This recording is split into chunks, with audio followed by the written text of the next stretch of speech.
Assalamualaikum warahmatullahi wabarakatuh. Perkenalkan, nama saya Agesti Putri dengan NIM 2104369 dari Prodi Akuntansi. Baiklah, saya akan menjelaskan mengenai tugas D6 Sistem Informasi Akuntansi.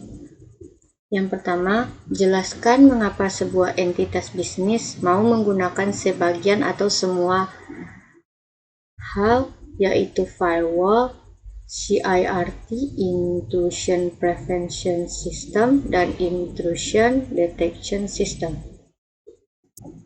Entitas bisnis tidak hanya menggunakan firewall, tetapi juga menggunakan Intrusion Prevention System atau disebut juga IPS dan Intrusion Detection System atau IDS. Karena teknologi firewall hanya dirancang untuk memblokir trafik mencurigakan, tanpa membedakan mana trafik yang berbahaya dan yang tidak berbahaya. Dengan Intrusion Prevention System dan Intrusion Detection System yang digunakan sebagai pelengkap teknologi keamanan, di mana sistem pertahanan akan dapat mengambil tindakan sesuai dengan data pengklasifikasiannya yang jelas dan dapat menindaklanjuti laporan dari data yang sudah valid. IDS tersebut adalah usaha untuk mengidentifikasi adanya penyusupan yang memasuki sistem tanpa otorisasi.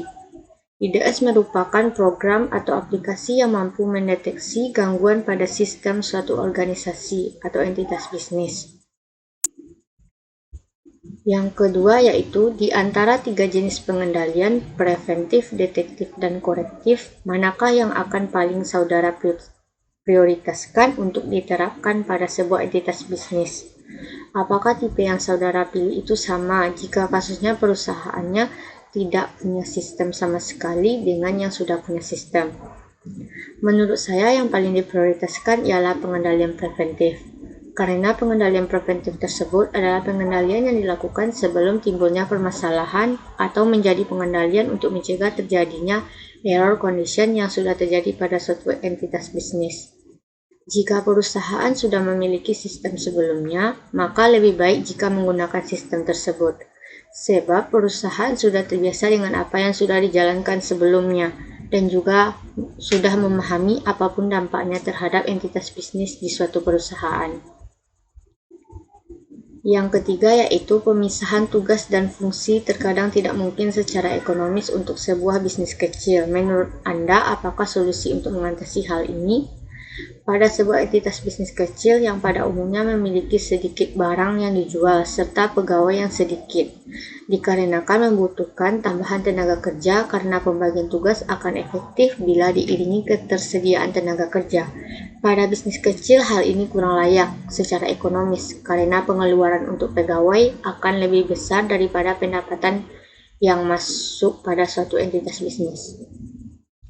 Yang keempat, apa tanggapan Anda terhadap perusahaan yang menetapkan kebijakan memonitor aktivitas karyawan bekerja menggunakan komputer di kantor dengan alasan keamanan dan pengendalian? Menurut saya hal tersebut tidak masalah untuk dilakukan, karena suatu perusahaan harus menjaga sumber daya yang mereka miliki, baik dari ancaman di dalam perusahaan itu sendiri maupun ancaman dari luar, serta informasi yang dipantau oleh perusahaan gunanya untuk melindungi data-data perusahaan agar tidak dapat disalahgunakan oleh para karyawan yang tidak bertanggung jawab.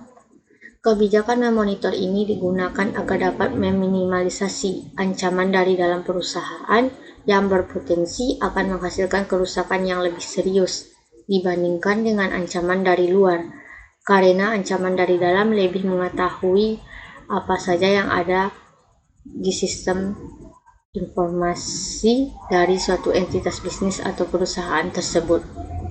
Baiklah, hanya sekian yang dapat saya jelaskan. Salah dan kurangnya saya mohon maaf. Wassalamualaikum warahmatullahi wabarakatuh.